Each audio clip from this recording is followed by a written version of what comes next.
మీ ఎలాంటి వ్యాపార ప్రకటనలకైనా వెంటనే మా ఛానల్ సంప్రదించండి. శుక్లాంబరధరం విష్ణుం శశివర్ణం చతుర్భుజం ప్రసన్నవదనం ధ్యాయేత్ సర్వవిఘ్నోపశాంతయే అగజాన పద్మార్కం గజాన మహార్నిశం అనేకదంతం భక్తానాం ఏకదంతం ఉపాస్మహే. ఓం గం గణపతే నమః. ఓం శ్రీ గురుభ్యో నమః. ఓం శ్రీ మాత్రే నమః. మా వీడియో చూస్తున్నటువంటి మీ అందరికీ పేరు పేరున నా హృదయపూర్వక నమస్కారాలు. మనం ఇప్పుడు 1 ఆగస్టు నుండి 31 ఆగస్టు వరకు కూడా మనం ఈ రాశి ఫలాలు తెలుసుకోబోతున్నాం. అందుకంటే ముందర నా పేరు CMA వాడరేవు ఆదినారాయణరావు శర్మ. నా సెల్ నంబర్ 7075389589 7075389589. ఇప్పుడు మనం మీనరాశి వారికి 1 ఆగస్టు నుంచి 31 ఆగస్టు వరకు ఎలా ఉండిపోతుందో తెలుసుకుందాం. మీ రాశిలోనే శని ఉండడం అంత అద్భుతమైన ఫలితాలు ఇవ్వడండి. అయినా పైగా శనీశ్వరుడికి కుజదృష్టి ఉండడం అస్సలు మంచిది కాదు. అంటే మిమ్మల్ని భయపెట్టడం కాదండి, జాగ్రత్తలు సూచిస్తున్నాం.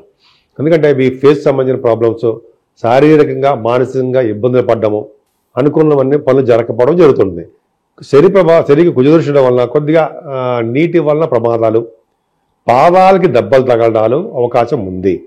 సెకండ్ హౌస్ లార్డ్ కూడా కుజుడయ్యాడు కదా, మీకు ధనప్రాప్తి, ధనం విషయంలో కూడా మీకు చాలా ఇబ్బందులు ఫేస్ చేయడం జరుగుతుంది.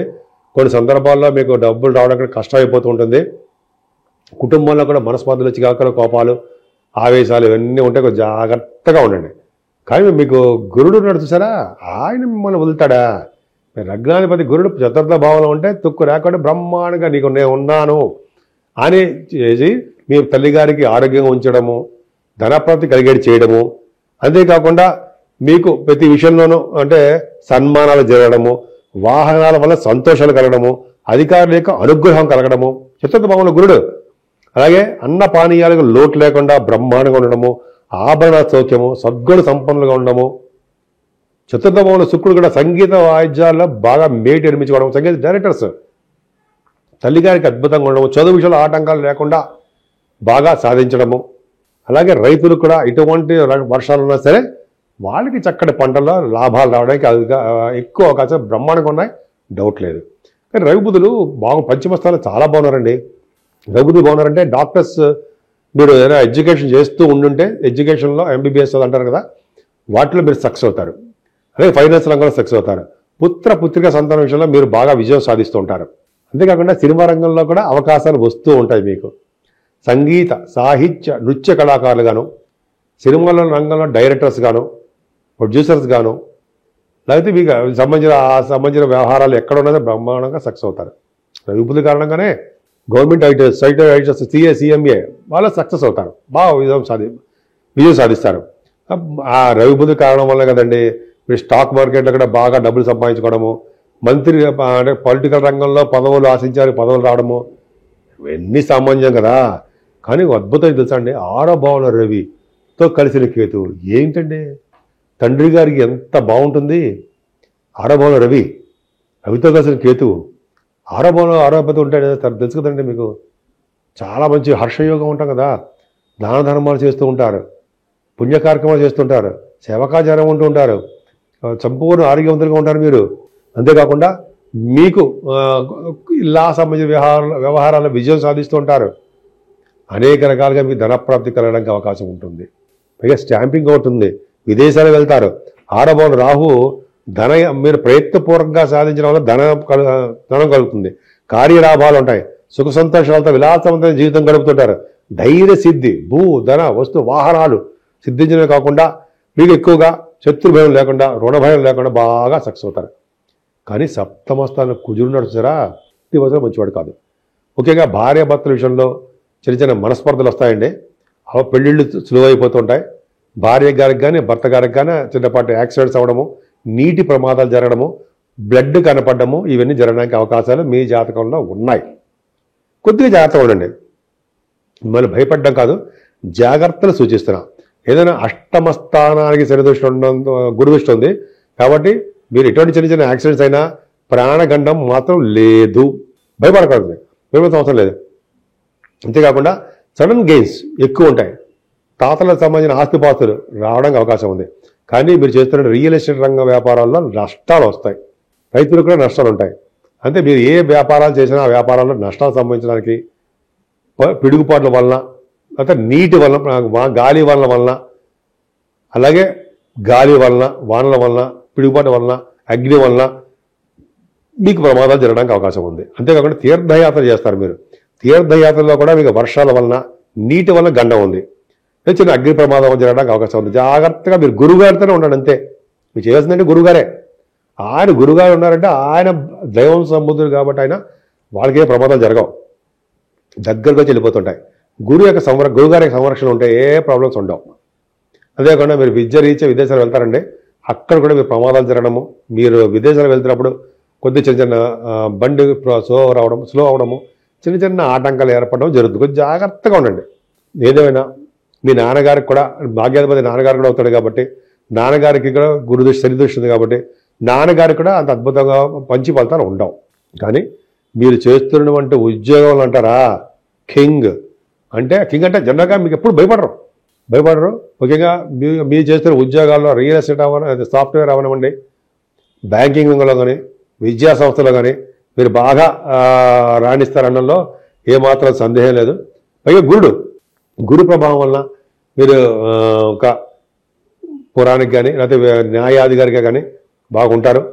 అలాగే మీరు వేద శాస్త్రాల్లోనూ బాగా డెవలప్మెంట్ అవ్వడము, ఆగమ శాస్త్రంలో బాగా డబ్బులు సంపాదించుకోవడము, గురు ప్రభావం వల్ల దేవాలయాలకి అర్చకత్వం వహించడము, దేవాలయాలకి అధికారిగా ఉండడము, ఇవన్నీ మీకు జరగబోతున్నాయండి.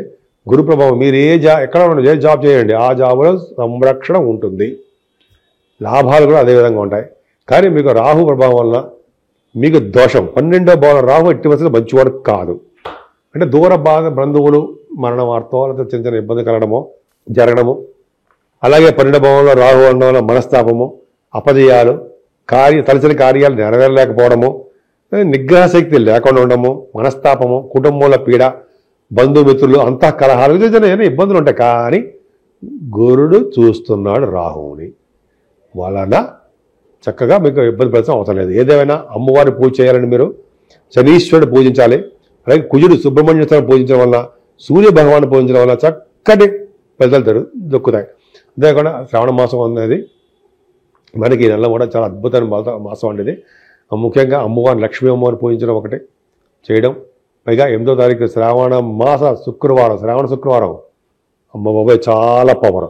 తర్వాత 9వ తారీఖుని మనకి పౌర్ణమి, శ్రావణ మాస పౌర్ణమి, జంఝాల పౌర్ణమి, రాఖీ పౌర్ణమి. అమ్మ బాబాయ్ చాలా పవర్ఫుల్ కదండి. ఆ రోజు అందరూ కూడా ఆనందోత్సవాలు బ్రహ్మాండంగా ఉంటాం కదా, చాలా పవర్ఫుల్గా ఉంటాం. అంతేకాకుండా 27ని మనకి భాద్రపద మాసంలో వినాయక చవితి వస్తుంది. అక్కడి నుంచి ఇంకా వెనక్కి తిరిగి చూసుకుంటే పండుగల మీద పండుగలు వస్తూనే ఉంటాయి. సో మీరు మీనరాశి వారు భగవంతుని సన్నిధానంలో ఉండండి, దగ్గరగా ఉండండి, విష్ణుమూర్తిని అమ్మవారిని పూజించండి. అంతేకాకుండా మీరు శివాభిషేకాలు అనేది అస్సలు వదలకండి. అది చేసుకోవడం వల్ల సర్వసుఖాలు దక్కుతాయి. మనం పరిహారాల గురించి చెప్పుకుందాం. చిన్నపాటి పరిహారాలు చెప్పుకుందాం. ఏదేమైనా 12 రాశుల వారికి, అంటే మేషరాశి నుంచి మీనరాశి వారి వరకు కూడా 12 రాశి వారికి శని కుజుల వలన దోషాలు చాలా ఉన్నాయి. ఈ కారణం వలన జల ప్రమాదాలు, అగ్ని వలన ప్రమాదాలు, పిడుగు వలన ప్రమాదాలు అలా సంభవించడానికి అవకాశం ఉంది చెప్తున్నా. అంతే. దీనివల్ల ఏంటి, మనం జాగ్రత్త పడడం కోసం చెప్తున్నా. మనం ఇలా తప్పించుకోవాలి. ఏం లేదండి, సుబ్రహ్మణ్యేశ్వర ఫస్ట్ ఆయన ఆరాధించాలి. సుబ్రహ్మణ్య స్వామిని, వల్లి దేవసేన సుబ్రహ్మణ్యేశ్వర స్వామికి ఆయనకి ఆవు పాలతోనూ, తేనెతోనూ, విభూతి, గంధం సమర్పించిన వాళ్ళకి బంధాల నుంచి విముక్తి కలిగి వాళ్ళకి బ్రహ్మాండ లోకాలకు వెళ్తారని, మంచి పుణ్యపదం అని చెప్తూ ఉంటాం. అదొక ఫస్ట్ పాయింట్. అలాగే శనీశ్వరుడి యొక్క దోషాలు పోగొట్టుకోవాలండి. మీకు వీలుంటే మందపల్లి వెళ్ళి శనీశ్వర దేవాలయాలు సందర్శించండి. శనీశ్వరుడికి తైలాభిషేకం. అలాగే ఆంజనేయ స్వామివారిని ఎట్టి పరిస్థితుల్లో వదలకూడదు. ఆంజనేయం మహావీరం అది ఉంది కదా, బ్రహ్మ విష్ణువాత్మకం. ఆ స్వామివారిని ఏ స్తోత్రంతో పూజించినా సరే శనివారం వచ్చే దోషాలు పరిహారం అవుతాయి. శనివారం నియమాలు పెట్టుకోండి, మీకు నియమాల ప్రకారం చేసుకోండి. 11 ప్రదక్షిణాలు ఆంజనేయ వారికి చేయాల్సిందే. దీపం పెట్టుకోండి స్వామివారికి. తమలపాకులతోటి పూజ చేయడము, వడమాలు సమర్పించడం, వస్త్రాలు సమర్పించడం చేయాలి ఆంజనేయ స్వామివారికి. అలాగే అఖండ దీపారాధన వెంకటేశ్వరం గుళ్ళో ధ్వజస్తంభం దగ్గర చిన్న ఉంటుంది మూకుడు, అంటే చిన్న ఒక ఒత్తి వేస్తాం, నిండా నూనె పోస్తాం, నువ్వుల నూనె చేసి మనం దీపారాధన చేయడం వల్ల పుణ్యం లభిస్తుంది, శనీశ్వరం దోషం పోతుంది. శివాభిషేకాలు చేసుకున్న వాళ్ళకి, అంటే అమావాస్య ముందర వచ్చి చతుర్దశి పూట శివాభిషేకాలు చేసుకున్న వారికి అత్యంత అద్భుత ఫలితాలు ఉంటాయి. ఇవన్నీ పక్క పెడితే ఈ కలియుగంలో గౌరీ, దుర్గా అమ్మవారు, నవచండిక వీళ్ళని పూజించడము, అలాగే గణపతి ఆరాధన 27వ తారీఖు నుంచి మనకి గణపతి వస్తున్నాడు కాబట్టి విజయ చవితి ఎప్పుడు కూడా వినాయకుడు పూజించడం కలియుగంలో చేయాల్సిందే, వీళ్ళకి పూజలు చేయాలి. సో ఈ ఏకాష్టం మొత్తం కూడా మనకి అమ్మవారికి ప్రభావం ఉంది కాబట్టి లక్ష్మీ అమ్మవారు స్థిర లక్ష్మిగా మన ఇంట్లో ఉండాలంటే ఫస్ట్ చేయవలసింది కలువ పువ్వులతోటి మారేడు దళాలతోటి అమ్మవారిని పూజించిన వారికి స్థిర లక్ష్మి ఇంట్లో ఉంటుందని శాస్త్రం. అంతేకాకుండా మనకి ఈరోజు ఇందాక ప్రతిసారి చెప్తున్నట్టుగానే 8వ తారీఖుని శ్రావణ మాస శుక్రవారము, అలాగే మంగళవారాలు గౌరీ మంగళగౌరి శ్రావణ మాసం ఆవిడ పూజించడం వల్ల, అమ్మవారి పూజించడం వల్ల చక్కటి శుభఫలితాలు కలుగుతాయి. అంతేకాకుండా పౌర్ణమి పూట మంచి పనులు చేయాలండి. దానాలు, అన్నదానం, వస్త్రదానము, అలాగే అన్ని గోదానము అంటే కదా, మంచినీళ్ళ దానము, భూములు దానం చేసిన వాళ్ళకి వాళ్ళ ముందు తరాల వాళ్ళు, వెనకాల తరాల వాళ్ళు బ్రహ్మాండమైన లోకాలు ఉంటారట. సరిగ్గా చెప్పుకుందాం సరే. సో ఈ విధంగా చేయడం వల్ల సర్వదోషాలు పోతాయి. ఎప్పుడైతే సరే శివుడిని ఆశ్రయించాలని మనం శివుడి యొక్క జపాలు కదండి, శివుడి యొక్క పూజలు, అభిషేకాలు, గంధం సమర్పించడం వల్ల మనకి ఎటువంటి దోషాలు ఉన్నా అన్నీ పోతాయి. గౌరీదేవిని, శివుణ్ణి పూజించిన వారికి గ్రహాల వల్ల వచ్చే దోషాలు పరిహారం అయ్యి వీటన్నిటినీ సింపుల్గా పోతాయి. అంతేకాకుండా బలమైన మీకు దశ జరుగుతున్నప్పుడు మెయిన్ జాతకంలో, అంతేకాకుండా ఒక శుభగ్రహాల యొక్క దృష్టి కుశలమే ఉన్నప్పుడు ఈ యొక్క వాళ్ళు చేసే చెడు ఫలితాలు చాలా మంది తగ్గుముఖం పట్టి మంచి జరుగుతుంది. కాబట్టి ఈ 12 రాశుల వారికి ఈ శ్రావణ మాసం, ఈ ఆగస్టులో మొత్తం కూడా పండగలు కదా, సుఖ సంతోషాలతో ఉండాలని మీరందరూ కూడా, అలాగే ఆరోగ్యాలతో వెలసిల్లాలని, మీరు అనుకున్న పనులన్నీ చక్కగా నెరవేర్చుకుంటూ ఎప్పుడూ ఆనందోత్సవాలతో కోరికలు, మంచి కోరికలు నెరవేరాలని, సంపూర్ణ ఆరోగ్యవంతులుగా ఉండాలని, దీర్ఘాయుష్మంతులుగా ఉండాలని మనస్ఫూర్తిగా కోరుకుంటున్నాను.